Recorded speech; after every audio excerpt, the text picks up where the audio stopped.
And that's where that celebrity side of entrepreneurship is so much fun for me.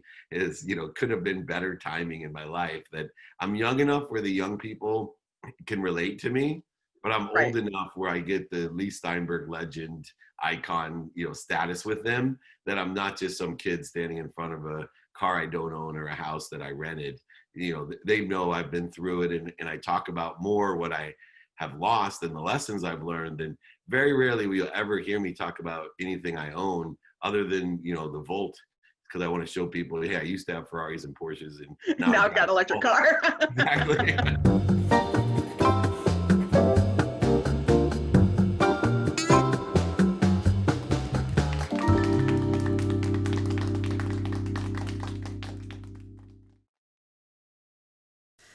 Okay, it's time again. Welcome to One Fresh Podcast. I'm the host, Adrianne Kautz, and I have with me, I'm a little nervous because he's a super big deal. This lovely man is named David Meltzer. And if you are in the entrepreneur community, you know who he is because he legitimately has a podcast called The Playbook that's done by entrepreneurs. So, hello, you're the entrepreneur, and you are in Sports One Marketing. That's your company. You're a best-selling author. 3 books are best-selling, and I don't know if you have more than that, but I can't keep up. And then my favorite stat about you is that you're an award-winning humanitarian. So, David Meltzer, thank you so much for being willing to be on our tiny little podcast. Well, I love that. My favorite part about being an award-winning humanitarian is what an oxymoron, right? To get Right? an award for helping people. The greatest honor that I ever got was I won the Variety Magazine Sports Humanitarian of the Year, and it was a big deal because Morgan Freeman, Seth Rogen, Gina Rodriguez, Matthew McConaughey. I was the only nobody. And my favorite part of the whole thing was they had me. They were so worried about me. They had me with the screen, the whole teleprompter. They kept telling me, do not go off the teleprompter. Do not go off you only have this many minutes. And I was backstage with Matthew McConaughey, and Andre Reed introduced me to the Hall of Fame wide receiver. Yeah. And I look at the lady with the thing. I said, turn that off. She said, what? I said, turn that off. I'm not using it. You can leave it on, but it's just going to bug me. And she freaked out, but she turned it off. So I got up there and I loved it. I looked right at Morgan Freeman. I said, I can't believe I'm getting this honor because there's 2 questions everyone must be asking. 1, who the hell are you? And 2, why would they give a sports agent a humanitarian award? And then I said, I'm actually not even a philanthropist. I said, I'm a philanthropimp, because I pimped out people like Morgan Freeman, Matthew McConaughey, Seth Rogen, and they're the ones that have sacrificed time and don't get the credit. Nobody knows how much they do, have given away their private lives for. And they really are one of the greatest things of working with celebrities, athletes, and entertainers is I don't think they get enough credit. I know a lot of people know they're high paid, but they don't get enough credit. They make every penny worthwhile, because 99% of all the famous people that I know, they give far, far more than anyone could ever imagine. Just your name dropping was a moment of you've been around all these amazing people, and it's got to be so nice to Aaron and I have dreams about what we'll do when we finally are what we call pillionaires. We want to be pillow millionaires, right? Nice. And I mean, yeah, we want this boat and we want stuff, but then we always are talking about oh my God, we'll be able to do this nice thing for that person or that nice thing for that person, or won't it be fun? We can always do annual trips with these people. I don't know, there's something so fun about being able to give back, and gift giving is my love language. I'm the worst. I was trying to give, we had friends come over the other day and they left, and I was giving them this candle I just bought because I love it. I'm just take it with it with you. And Aaron's like, what are you doing? That's weird. I'm like, no, it feels good to give to people, And once again, counterintuitively, what I teach people is to receive, because everyone loves to give, and it's so easy to give. And where most people have a difficult time, and I imagine, Adrian, you're the same way, is you have a problem receiving. And 100%. and ironically, you can't give what you don't receive. So I, have one of the top executive business coaching practices with the biggest like chairmen of big companies as well as entrepreneurs. But I teach most of the time, hey, you're worthy of everything you receive, or you need to ask. Those two things are so essential in being a millionaire, whatever. Billionaires. Yeah, billionaire. I love that. But it's so essential to teach people to receive. And that was the major shift that I went through 15 years ago. Blessed to lose everything. I was a great entrepreneur, very scarce, very competitive, running the most notable sports agency in the world at the time, had everything I ever dreamed of. I gave to receive, just as you're suggesting. And the biggest shift in my life was I realized I'm doing this backwards, that giving to receive is a trade and negotiation. It actually is a scarce world that I'm living still. And now I have to transform into the trust and faith of the universe that there's enough of everything for everyone. And the other side that's super cool is entrepreneurs became celebrities. So my whole life, I was Lee Steinberg guy, or the CEO of the world's first smartphone, or Warren Moon's business partner. I didn't really even have a name. And Right. then 3.5 years ago, after meeting Gary Vaynerchuk and helping him with his sports agency, he convinced me that I could be a brand. And last night during Halloween, with my mask on, whatever delivery guy was coming down the street, he stops his car in front of all my neighbors. It was an ego smashing boost for me. And he's like, "Hey, are you David Meltzer?" With the And mask yeah, I thought he was going to serve me, on? like all my neighbors are like looking, and a lot of them don't know what I do or anything about me. And because, those are like the whole neighborhood. And he's like tearing up. "You changed my life, man. Thank you so much." And everyone's looking at me like, "What does your husband do?" Like this, 19, 20-year-old kid is like, Doctor. it was so awesome, right? I just said, "Hey, thank you so much." And it made my whole night that I impacted someone I didn't even know that was so young. I call it planting seeds under trees I may never sit under, but I know that I truly impacted that young man, and he's going to go out and do really good things because he really knew a lot of the things that I'm teaching, and I know they work. I love that. Like, and mention Gary, and he is one of the first people that Aaron and I, when we started our company, when we still don't really know what we're doing. We're still like fumbling through it, but Join my club. right. But like, we didn't know what we were doing, but we knew we had this idea. And so we kind of like, okay, we're going to be entrepreneurs. And we started listening to Gary. And one of the amazing things about Gary, and I see it from you as well, and what we love about you is your positive energy, and that you guys have like no ego. You're so giving and like so just generous about everything, and that you want to give this information. You want to help other people. And sometimes it's hard to stay positive all the time, but you and Gary as well, you just are always so positive and uplifting. And I grew up in the 80s, and so it was like Wall Street, big bucks, like such a money grabby kind of idea that I had of big business. And so I love that people like you are getting this fame and showing like you don't have to be a jerk to be successful at what you're doing. You don't have to be a bad person. Like, you can be the kind of person where you can still sleep at night because you know that like you're doing the right things as a business person. So like, it's really inspiring to know that you don't have to be cutthroat. You can help other people. Like, it's not we're not in a battle against each other. We all can coexist and be here together, right? Right. A tree has no branches. One branch should not go to war against another branch. You're going to kill the tree. One of the other interesting nuances of what you're talking about too is that Gary in my life, just so you know, sucks the same amount of time that your life sucks and Aaron's life, everybody's life. And I learned this being around so many celebrities, athletes, and entertainers, running the sports agency and the marketing firm that I ran. It was like, gosh, you know what they do better is they get back to happiness faster. So I call it minutes and moments, right? I don't want to spend more than minutes or moments in a negative mindset. I don't want to spend minutes or moments in the ego-based consciousness that you're suggesting.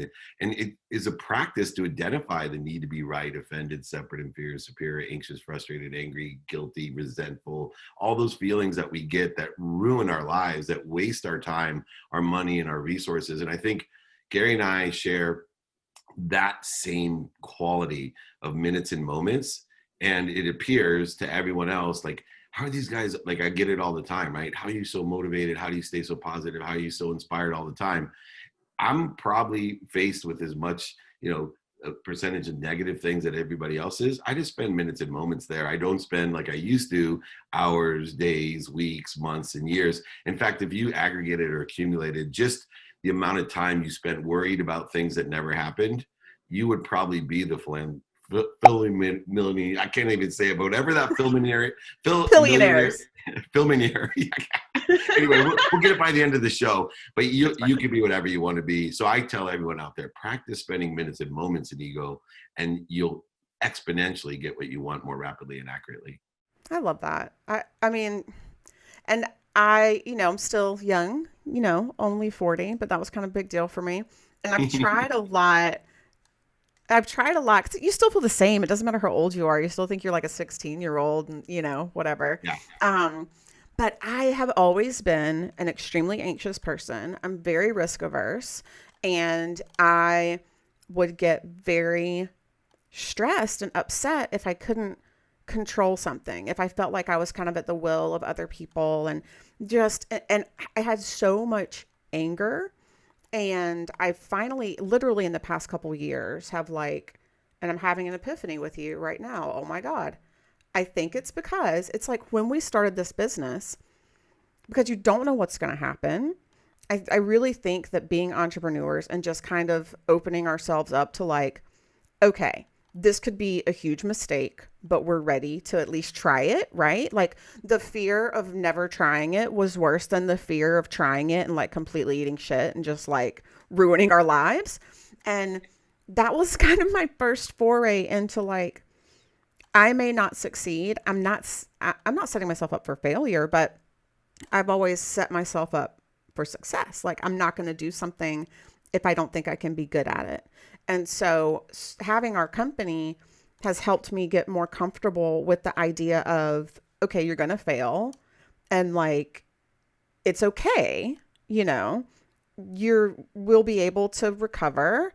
And even if we can't recover, my mantra at the beginning was, we'll never be homeless, because we won't, because my in-laws are wonderful and we would move in with them, Right. And so, I mean, you've already mentioned it a little bit, but like, I always like to talk about in the show, like shit happens. And I like to know from other people, because we know like everyone fails. Like it's just part of life. And I watched a video of yours where you talked about when you do your speeches that you ask everyone like, who's failed today? And they're all like, but we need to like, I think, normalize failure. And so even someone like you, I know this because Aaron and I we know about you, but people that are watching may not know. Even you had a big failure, and you already kind of mentioned it, but you filed for bankruptcy. I just not only filed for bankruptcy, the lessons that I learned from losing over $100 million. I spoke about it last night when that kid came by, because the neighbors started asking about me and people started pulling up videos, and it became a whole thing. And, for me, all I sat there is going, don't get your ego. Don't let your ego get out of control. Be humble. I literally put radical humility on my nightstand, because the natural being allows us to go right back into those same lessons. And that's how I ended up losing everything, was my ego. And so, understanding that framework. Gary does it all the time too, not to bring him back into the conversation, but when you can frame things like, I'll be fine. For me, there's two heartbeats. One, I'm not done until my heart stops. My brain can stop, my eyes can stop, my arm can fall off, but I'm not done until my heart stops. That's a given. So that's a baseline for my life. The other baseline for my business is I'm not done until my heart stops. People put opening and closing on the names of their businesses, their LLCs, the S Corps. I don't. I see all the business that I do is an evolution. So even if I have to, what I call angle to something better, and give it a different name and has a different product. And the reason I say that is the greatest companies we have, from Amazon to Google to Yahoo, really big companies that I was involved with early on, they were not the businesses they are today. Right? I joked around with one of my TikTok videos, Bezos, and someone edited out the if. I said, if I would have met Bezos 25 years ago, and he told me, and I'm a dreamer, I'm a big dreamer, you know that, he would have told me, Dave, I'm starting a bookstore in my garage to sell books online. I'm going to be the richest man on the world someday. I would have laughed at him like they laugh at me, right? I applaud him now, right? But he doesn't have a bookstore online, by the way. That's not his business. And Yahoo's not an index, and Google's not a search optimization tool. Right. Those are not the businesses. So have they failed? Absolutely. That's what failure is, an indicator, not a stop sign. And I'm going to repeat this. Failure is not a stop sign. Most people, 99% of the people, stop when they have failure. For me, it's a turn signal, for an indicator that you have a lesson to learn to angle to a better position, a better situation, or make your situation better. Therefore, as long as my heart keeps beating, I'm going to not only be happy where I'm at the right place at the perfect time, angle to better places, learning from what? The failures, mistakes that are indicators or turn signals. But here was the biggest nuance, and we kind of talked about it first at the interview, was the faith that I want to receive, this radical humility that we're discussing. So the newfound superpower that I have is, not only am I happy where I'm at, angling to something better as I make mistakes and failures every day, but I have faith that I'm going to end up somewhere better than that. Like, even, see, I have no limitations. I live between limitlessness and infinity now. So I have to use faith, because I can't comprehend via my weak senses and my weaker memory what actually exists. I can't even fathom what it's like to reach 4.4 billion people. I can't even fathom to reach the millions of people I reach every week. I can't. So I have to have one thing, faith. And those faith have to be based off of your own values. And I take inventory of those, and I meditate, and I do all these things only for one reason, is I want to strengthen my faith, not my practical skills, knowledge, and desire. And I think you kind of have to, if you're going to survive emotionally and physically, because having your own business is a lot of stress, I think you do have to have that sense of faith that it's going to be okay. Like, you can't dwell on the negative, because you'll die. You'll just implode, because there's a lot of negative. There's a lot of things that are stressful. We have stressful things going on all the time, but oddly enough, the more you get used to it, it's just like, it's like exercising a muscle. Like, I think failure like exercises a muscle that a lot of people don't get to exercise. And the more you exercise it, you get better at it. And like you said, you learn from it instead of just like completely collapsing over it. And it does take, back to your idea of like, it takes a lot of faith. And I'm not where you are by any means. Like, You don't have 3 teenage daughters, as many employees and overhead that I have. So put those three things together. Just 3 teenage daughters will polish your soul, increase your. It's like literally running a marathon a day. I have a friend who would set the world record, the Guinness Book of World Record, right? And he's kind of bragging about this physical feat of running a half a marathon every day for an entire month or whatever he did. I'm like, that's cool, but. I got a 21 and 19-year-old and a 16-year-old, gorgeous daughters. They're so beautiful. Right? I'm like, try that on for size. You want to work a muscle out? I am practicing ending fear every single day. Eric's laughing in the corner because our daughter's 10 and like, crazy right that now. Corner, man. Hug her, because she's not going to hug you in a little while. I know, but like right now, unless you consider this a hug. 100%. I'm just, if people only hear this, I'm pointing my number one finger in the middle, because that's what I get from my daughters sometimes. I just showed him. Oh my God. But then again, you kind of have to have a little faith that they'll work out and you know, it'll all be good. But yeah, I don't, oh my gosh. I was looking at at pictures of them earlier on your Instagram and I was like, they're Yesterday's so pictures killed me, those Halloween costumes. My 10-year-old said, "Who's that?" I go, "That's your sister." And his eyes got really big because they had the sexy outfits on, you know? yeah. And oh my gosh, I'm like, I didn't know what to say. I just put the phone down. I looked at my wife. She said, "David." I go, "Okay, all right. I'm not saying anything. They're at college. Let them live their What you gonna life." do? Oh my God.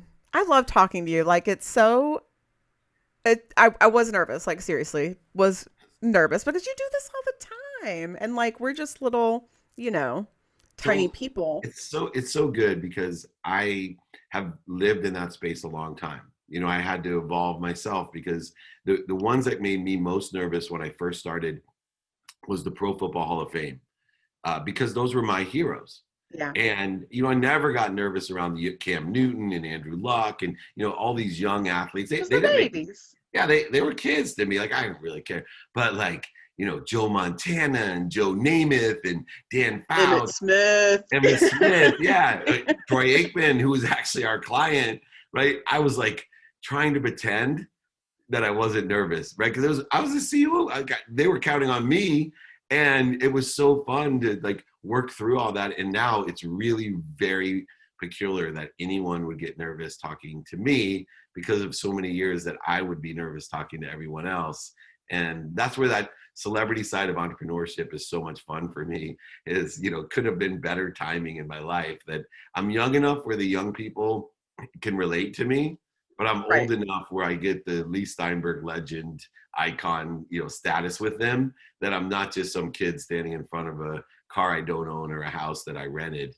You know, they know I've been through it, and I talk about more what I have lost and the lessons I've learned. And very rarely will you ever hear me talk about anything I own other than, you know, the Volt, because I want to show people, hey, I used to have Ferraris and Porsches, and now I Now I've got got a an electric Volt. car. Exactly.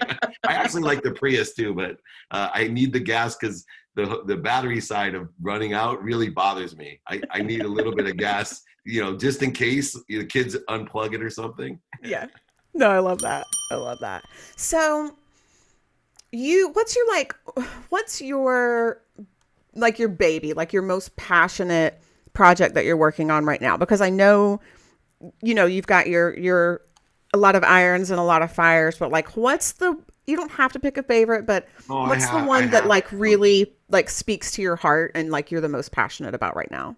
So I have one mission that everything falls under. So I'm going to list them out underneath it. But I only have one mission in my life. And I believe, and people can laugh at me, make fun of me for it. My family did. They asked me if I thought I was Tony Robbins or Jesus Christ. Those are the two most common. But I believe that I can, in my lifetime, I'm 52 years old. I've been on this specific mission for 2 years. I know I'm going to live over 111. I was born on January 11th at 111. And I used to say that I was going to die on January 11th, 111, when I was 111. And Diane Cannon, who I share my Laker seats with, she started to cry. I'm like, "What's the matter?" She goes, "Why are you limiting yourself?" So now I say over 111. Anyway, my mission is to find 1,000 people like you and your husband, to find 1,000 people, to find 1,000 people, to empower them to be happy. Our biggest problem right now is happiness. Happiness is a virus that we're not spreading enough. It's a virus that we can spread by witnessing it. We don't have to touch each other. It goes right through your mask. It's amazing. But the cool thing about happiness is it strengthens you physically, mentally, emotionally, spiritually, and financially. It also strengthens your immune system, so it will protect you against all other viruses more than a mask. Happiness will. And so I am on a mission in my lifetime to plant those seeds that I may never sit under, to empower others, to be happy. 1,000 times 1,000 is a million times 1,000 is a billion. I know for sure that, and I'm humbly saying this, that if I can impact over 1 billion people to be happy, teach them principles and daily activities and practices and mindset and heart set to be happy, to find the light, the love, and the lessons, to learn that everybody's life sucks, that the first 10 minutes of everything sucks, all the little things that I teach, and for free. For free. I do trainings every Friday for free for a reason. Come for free. I give the replays. You know, Spotify was blessed. It blessed me to feature my trainings, feature my podcast for empowering people to be happy. like literally following my lead. And people are responding more than those famous people that you've seen on my podcast. My number one downloaded podcast now is my trainings, my free trainings. That I know I'm on the right thing. But if we can empower 1 billion people or more to be happy, that's a collective consciousness on the earth. And 1 particle of light overcomes 1 million particles of darkness. So And we need some light particles, my friend. Yeah, and that's my goal. And so what do I do to do it? Please, free trainings on Friday. I have a podcast for free. I give my books for free. I give my exercises, my guides. I have a training course for free.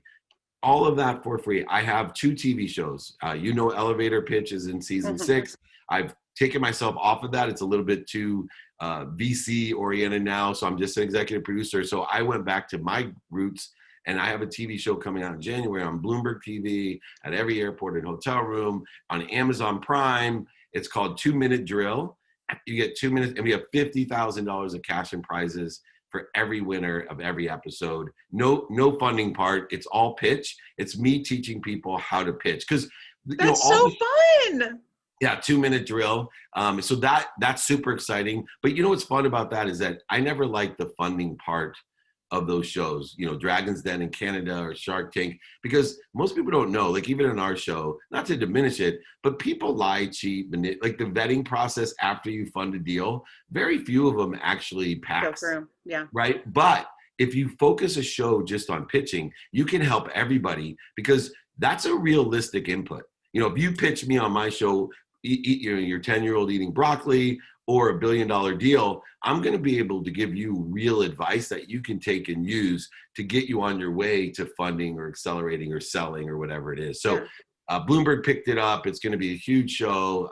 Very, very excited. But all of the things that I do, the IG lives, the LinkedIn lives, the office hours, the list goes on, like you said. What's most exciting is I have a direction, a funnel that every single person that I'm looking for along that way is, can I empower them not only to be happy themselves, but to teach them to teach somebody else to teach somebody else? Because that gives me the exponentiality. Even though I have the reach to do it, I think the way to do it is to find people like you that I know have the capacity to go 2 levels down. And we can do this together. And if I use all of those things aggregated together, you never know what resonates where or how. The internet's so big. You can never do enough or post enough, by the way. I'll give a little bit of branding advice for those people out there. In order to find your frequency, if you don't post enough to annoy your family and friends, where somebody says to you, hey, what are you doing? You're bugging me. That's way too much stuff. Then you've reached the minimum amount. You've getting started. When you get someone to complain to you that you're posting too much, don't be worried. Don't be embarrassed. Just say thank you and keep posting more and more. That's the best. We got to do better at that. Gary Vee told me that. It took me literally, I just started getting it the last 3 months in COVID, what he meant. Every time like we'd have help sessions, he'd grab my Instagram and every time have the same advice. You're not posting enough. Your shit's great. Not posting enough. Not posting enough. I'm like, Gary, how can I possibly post more? Everyone's going to hate my guts. Yeah, not true. People actually get to know you. So it's wonderful. So keep posting, everybody out there. We got a couple minutes before I got my coaching session, my oldest and original group. Anything for the last 2 minutes? No, I'm so thankful that you were on here. Honestly, like, it's just such a light, like, talking to you. I joke that I'm dead inside, but when you were kind of like, I try to shove all my emotions down, but when you were talking about like how you want to spread happiness to other people, like I legitimately kind of started tearing up. I was like, it's just so like pure and beautiful. And I mean, just everything that you do, how genuine you are, how giving you are of your time, the fact that you did this for free, like you're just such a good and nice person. And so I'm so appreciative of you and you've talked to us before and given us advice, but the fact that you're willing to do this is just so wonderful. And so I hope that everyone will follow you, and maybe this was their introduction to you, but I hope they'll follow you online, and we're going to put all the links and everything. So no worries, but thank you. And then my final question is, how do you sleep at night? What are you sleeping on? What position are you in? How many hours? The most important thing for everyone to realize is my tomorrow starts today. So I start my sleep with an unwinding routine for tomorrow. So I 8 out, your sleep is a subconscious and unconscious workout. You need to warm up for a workout. 8-hour workouts especially, you got to warm up for. So number one thing is an unwinding routine is a warm up for sleep. And what I do is I sleep at 67 degrees. I have it completely dark. At 9 o'clock at night, I start my unwinding routine. So no negative energy, caffeine, alcohol, no difficult conversations. I keep my energy level to the highest frequency, and my tomorrow starts today. So I'm using all my energy up. I'm not wasting anything that I'm giving everything that I have, and I'm trying to receive as much as I can to give tomorrow. But it's like a bank card. Every morning I think of my life as I get this bank card and it's full. But I don't know if it's going to be full tomorrow, so I'm going to spend everything on it. And I do that energetically. I don't like to waste time in ego-based consciousness. Minutes and moments are where I try to spend those times. But most importantly, for me, it's literally the unwind routine. I just pass out. I don't know, sometimes it's 9:05, but I have to be passed out by 11 in order to get up at 4, except for this morning it was so easy with the time change. Yeah. We were joking about that earlier. You would not believe how much I got done before this interview. Anyway, I got to jump to my original coaching call with the David, thank you so much. You're a treat. Oh, thank you so much. I look forward to it. Let's do this again. Yeah, thank you. Take care. Have an awesome day, buddy. Bye-bye. Thank you.